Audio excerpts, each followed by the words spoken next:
श्री हरि बाबा के साथ संकीर्तन में सहयोग। सन 1963 के प्रारंभ में ही पंजाब चले गए। श्री हरि बाबा के साथ संकीर्तन में सहयोग करने लगे। संकीर्तनावतार हरि बाबा के संकीर्तन में जैसे प्राण बसते थे। कीर्तन में मंडलाकार घूमते कि सभी आनंद विभोर हो जाते। एक एक मील से घंटानाद एवं हरि बोल की ध्वनि सुनाई पड़ती। भगवान नाम के प्रचार का यह पवित्र कार्य चक्र जी को अच्छा लगता था। हरि बाबा जी महाराज ब्रह्मनिष्ठ थे। सातों भूमिकाएं पार कर चुके थे, पर लोक कल्याण और भक्ति का प्रसार करने को संकीर्तन करते थे। जीवन मुक्त महापुरुषों की रहनी थी। समय की मर्यादा, गुरु निष्ठा, पौरुष का प्रकाश, निंदा सुनना ही नहीं, केवल गुण दर्शन, दृढ़ संकल्प, नियम पालन में कठोर, अद्वैत निष्ठा के साथ हृदय में निरंतर भक्ति की उल्लसित रसधारा के मूर्तिमान विग्रह थे। उत्तर भारत का विरला ही नगर होगा जहां उन्होंने पावन नाम के उद्घोष से वातावरण को पवित्र न बनाया हो। अमृतसर में चक्र जी हरिचंद डालडा वाले के यहां ठहरते थे। यहां चक्र जी से श्री चिन्मन लाल जी शर्मा मिले। इन्होंने एक बहुत सुंदर तुलसी मंदिर बनवाया था। इस मंदिर के सामने ही हरिनाम चबूतरा बनवाया, जिसमें करोड़ों भगवान नाम सुरक्षित रखे हुए हैं। नित्य ही लोग इनकी परिक्रमा करते हैं। तुलसी मंदिर में विशाल हॉल भी है, जहां नित्य सत्संग होता है। ये जीविका के लिए तेल एवं साबुन की दलाली करते थे। बहुत सादा वेश, गर्मियों में धोती कुर्ता, सर्दियों में ऊनी पजामा कुर्ता और सिर पर काली टोपी लगाते। कथा सत्संग तथा संत सेवा से इन्हें विशेष प्रेम था। स्वयं भी कथा करते। लोग इन्हें अपने घर बुलवाकर कथा करवाते, किंतु लेते कुछ नहीं थे। कोई कथा पर कुछ चढ़ाता तो वहीं छोड़ देते। प्रसाद के दोने में से किनका मुख में डालते, शेष बांट देते। दैनिक की साक्षात मूर्ति थे। अतिथि सेवा का बड़ा चाव था। कोई समीप आकर बैठता तो तुरंत हरि चर्चा प्रारंभ कर देते।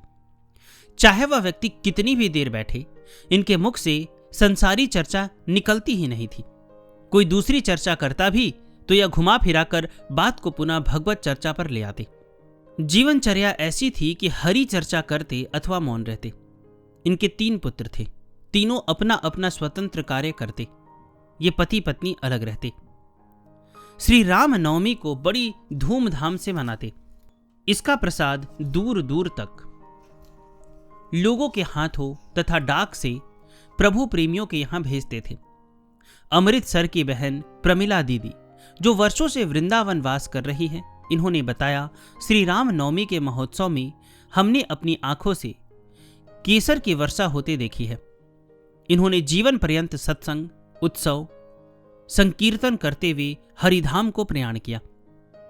इनकी शव यात्रा में हजारों लोग सम्मिलित हुए थे। अमृतसर के मंदिरों से इनके लिए प्रसादी माला और चंदन आया था। लोगों ने स्थान स्थान पर शव यात्रा रोककर आरती उतारी थी। शमशान पहुंचने में 5 घंटे का समय लगा। सभी के मुख से मंगल भवन अमंगलहारी, द्रवहु सो दशरथ अजर बिहारी का गान निकल रहा था। कारण कि जीवन भर ये इसी चौपाई का संपुट लगाकर रामायण का पारायण करते और स्वयं मंगल भवन अमंगलहारी, द्रवहु सो दशरथ अजर विहारी का गान करते ही रहते। इनका उपनाम ही मंगल भवन पड़ गया। अमृतसर की गलियों में जिधर भी निकल जाते एक ही ध्वनि सुनाई पड़ती, मंगल भवन आ गए। सभी इन्हें अपने घर पधारने को आतुर उत्सुक रहते। ये प्रायः वृंदावन आते ही रहते। प्रतिदिन श्री चक्र जी के समीप आकर अंतरंग सत्संग चर्चा का आनंद लेते। कलाधारी, बगीची आदि आश्रमों में भंडारे के अवसर पर सेवा करने भी जाते। श्री चक्र जी के पंजाब प्रवास में इनके द्वारा सत्संग कार्यक्रम होता था।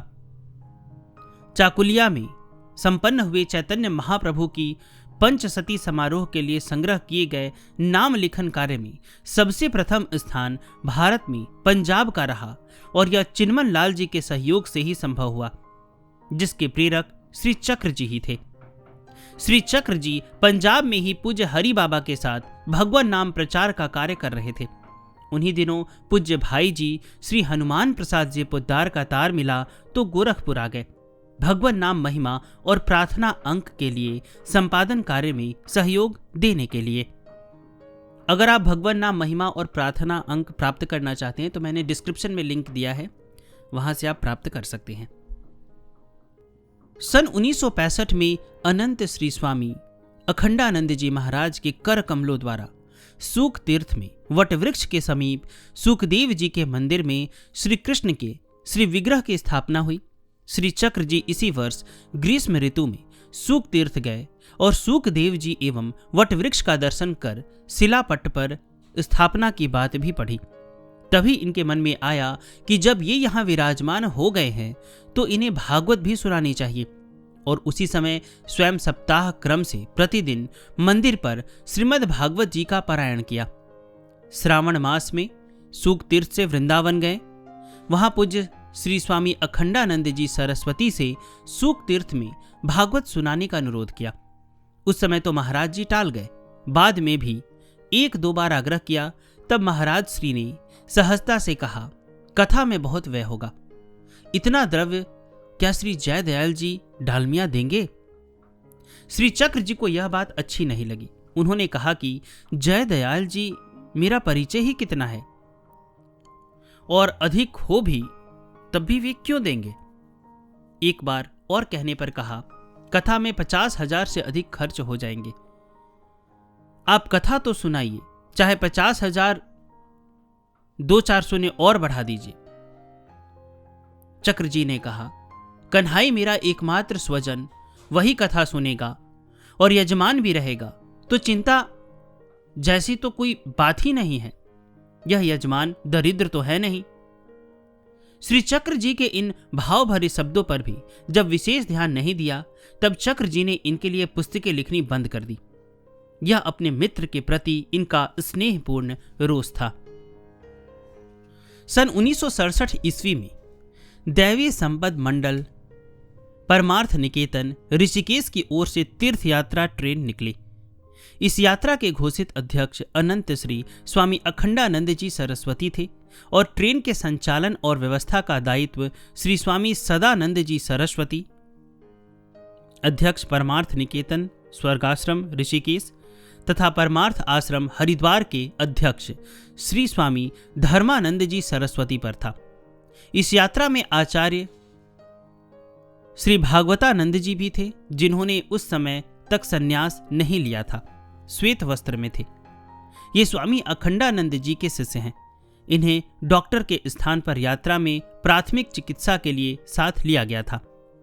इस ट्रेन के संचालकों ने प्रथम श्रेणी की एक पूरी बर्थ चक्र जी को देकर उन्हें साथ ले लिया। यात्रा में किस तीर्थ में जाना है, आगे तुरंत कौन सा तीर्थ आने वाला है, उसका क्या महत्व है, तीर्थों का महात्म्य वहां पहुंचने पर एवं वहां के दर्शनीय स्थलों का परिचय श्री चक्र जी प्रातः काल की प्रार्थना सभा में दे देते थे।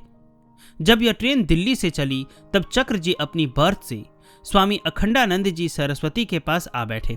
वहां हरीश जी ने कहा, महाराज श्री की पुस्तकें नहीं लिखी जा रही है, कृपया आप लिखिए ना। बीच में ही अनंत श्री महाराज जी ने कहा, चक्र जी तो शर्त लगाते हैं। चक्र जी ने कहा, मेरी शर्त तो पक्की ही है। उस समय तो बात वहीं रह गई, किंतु ट्रेन जब हरिद्वार पहुंची तब परमार्थ आश्रम में बैठते ही महाराज श्री ने उस आश्रम के अध्यक्ष स्वामी धर्मानंद जी से कहा, पंचांग लाइए, चक्र जी श्रीमद् भागवत सुनेंगे। वहीं उसी समय निश्चित हो गया कि तीर्थ यात्रा ट्रेन के वृंदावन पहुंचने के समय से ही कथा प्रारंभ होगी। यह भी अनंत श्री स्वामी अखंडानंद जी सरस्वती ने सोच लिया कि वे ट्रेन को मदुराई में ही छोड़कर बंबई होते हुए वृंदावन लौट आएंगे और कथा से 10-15 दिन पहले विश्राम कर लेंगे। इन्होंने चक्र जी से कहा, सूक तीर्थ में कथा का आग्रह छोड़ दीजिए, वहां प्रबंध करना कठिन होगा। कथा आप वृंदावन में सुनिए, वहां सब व्यवस्था है। चक्र जी ने सहर्ष यह बात स्वीकार कर ली।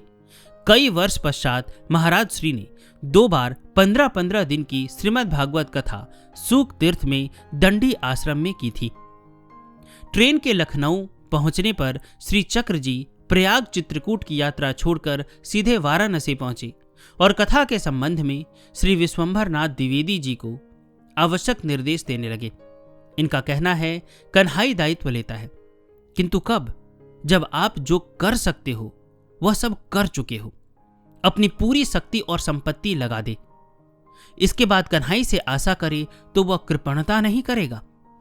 यह बात मैं दृढ़तापूर्वक कह रहा हूं। चक्र जी के पास लेखन पारिश्रमिक के 9,000 रुपए एकत्र हो गए थे, किंतु एक मित्र ने उधार मांग लिए थे। वे अपनी कोठी बना रहे थे, अभी कोठी बन ही रही थी। ऐसे में उनसे रुपए मांगना इन्हें लगा कि उनके साथ अन्याय होगा। चक्र जी की पैतृक भू संपत्ति से इन्हें 5,000 रुपए मिलते थे। वे इन्होंने विश्वंभर नाथ द्विवेदी जी को दे दिए थे रखने के लिए। वाराणसी पहुंचकर इन्होंने विश्वंभर जी को कथा का सिंहासन बनवाने को कहा तथा आवश्यक वस्त्रादि सामान की सूची दे दी। उनसे कहा, कथा के आरंभ से पहले तुम्हें यह सब लेकर वृंदावन पहुंच जाना है। घर से कौन कौन जाएंगे? मुझे सहायकों की आवश्यकता होगी। श्री रामानुज जी विश्वंभर जी के परिवार के संबंध से चाचा थे, भी सेवा के लिए जाएंगे। जो रुपए मेरे शेष बचे उन्हें वृंदावन में दादाजी यानी प्रेमानंद जी को दे देना। विश्वंभर जी ने कहा, आप आज्ञा दीजिए तो घर में ताला डालकर सब जाएंगे, किंतु चाचा जी का इकलौता पुत्र अभी 7-8 दिन पहले ही मरा है, उनसे कुछ मत कहिए। चक्र जी ने उन्हें बता दिया कि कौन कौन घर पर रहेंगे और कौन कौन वृंदावन जाएंगे। इन्हें लगा रामानुज के विषय में विश्वंभर जी का निर्णय ठीक नहीं है। रामानुज जी भी उस समय गांव से वाराणसी आनंद कानन में आए हुए थे। उनसे मिलते ही चक्र जी ने बिना कुछ पूछे कथा का समाचार देकर कहा, तुम्हें इस कथा में सेवा करने वृंदावन जाना है। रामानुज जी ने भी इन्हें बिना कोई समाचार दिए हाथ जोड़कर कहा, मैं आज्ञा का पालन करूंगा भैया जी। और चक्र जी पुनः ट्रेन यात्रा में वाराणसी से साथ हो लिए।